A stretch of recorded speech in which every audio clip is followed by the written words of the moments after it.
For the first time ever, warehouse employees at Walmart stores are walking out and striking. And this is a very big deal because we've heard a lot of drama with Walmart. You know, they refuse to unionize their workers. They refuse to pay them a fair wage for their hard work. And a lot of employees are now so tired of it that they're willing to risk their jobs to walk out and do this strike. So, you know, they're asking for something very simple. For instance, there's one employee who's been there, he's striking. He's been there for 3 years, and he's still making a little over $8, $8.90 an hour, okay? And he's working in the produce section. They're not giving these employees what they need to survive, despite the fact that they are massively profitable. So it's a multi-city strike for the first time in Walmart's history in the last 50 years.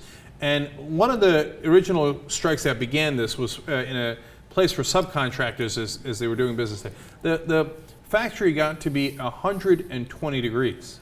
So the two things they were asking for, they weren't asking for like great benefits or even increased salaries. They wanted ceiling fans because it was 120 degrees in there.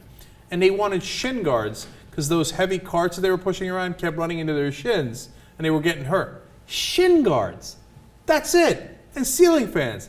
What does that cost? Almost nothing, right?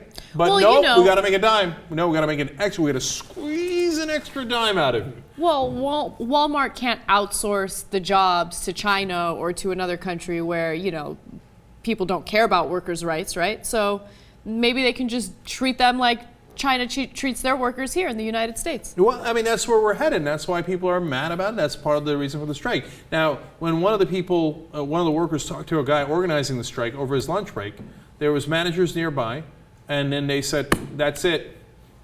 You stole time from us by talking to that guy. You're fired. Okay?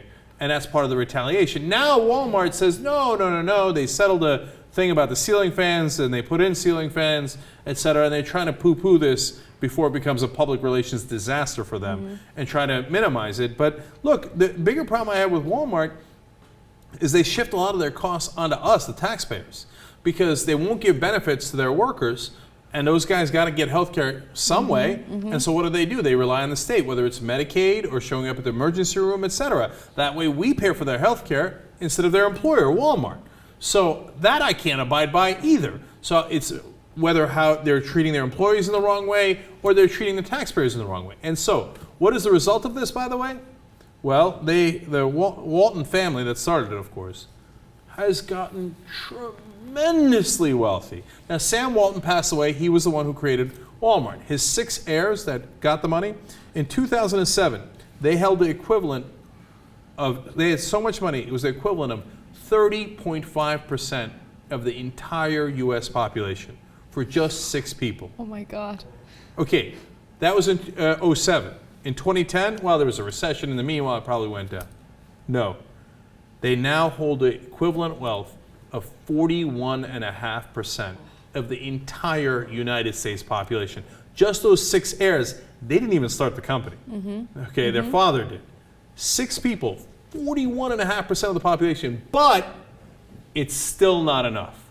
After all that, you got to go on strike before they put in ceiling fans in a 120-degree factory, before they give you shin guards. It's never enough.